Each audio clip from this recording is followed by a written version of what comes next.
puwede bang paalisin ng magulang ang anak na ayaw mag-aral at ayaw magtrabaho? Ay naku, Naku, ilang taon na po ba ito? oo. Oo, kapag Ilang taon na siyempre yung anak, kapagka menor de ano edad pa ba? mm.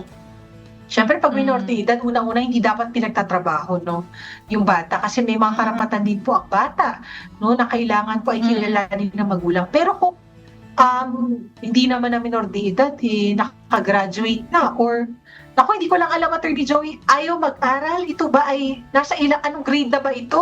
College na ba ito Attorney Joey? mm. Mm. Oo, Nasa kung menor de parang edad ito at kung gusto natin disiplinahin, we make sure lang sa mga magulang o sa magulang na nagtatanong na hindi tayo lalagpas sa limitations ng batas against child abuse. Kasi meron child tayong abuse. meron tayong mga kailangang sundan na mga alituntunin bago tayo pagka nagdidisiplina ng bata, bago siya baka kasi pumasok sa child abuse yung mga i-impose mong pagdidisiplina. Kung menor de edad itong sinasabi mong hindi nag-aaral. Pero Yes. definitely, Attorney M, kailangan mong suportahan yan. I mean, Yes, support oo. in terms of yung shelter, food, Pag-aralin, clothing. Kasi oo. nakalagay, at pag-aralin, oo. Nasa Obligasyon pagdidisiplina po lang, yan. iniisip ko kasi. Iniisip ko Oo, kasi obligasyon po yan ng didisiplinahin, wag lang magulang. lumagpas. Correct, Yes, Attorney oo. M. So, Mm. palagay ko sa palagay ko Attorney Joy, itong katanungan ay less legal but more baka personal, Attorney Joey 'no, depende siguro sa Mm. parenting style.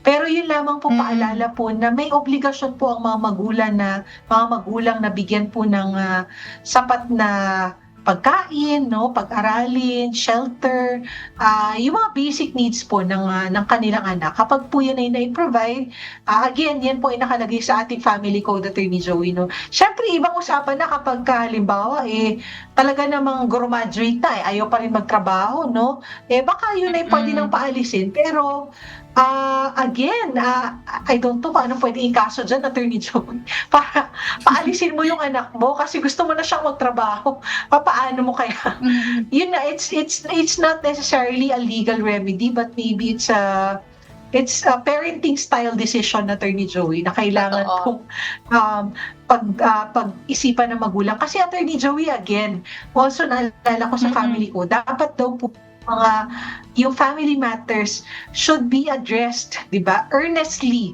by the family. Kailangan muna ay pag-usapan ng maigi, 'di ba, bago po mag-file Mm. ng kaso kasi hindi ko rin po ma-imagine kung anong kaso ang puwedeng i-file ng magulang para paalisin sa bahay ang anak na ayaw mag-aral o magtrabaho, Attorney Joey, ha. Hindi ko rin alam talaga Mm. kung ano exactly. Oh.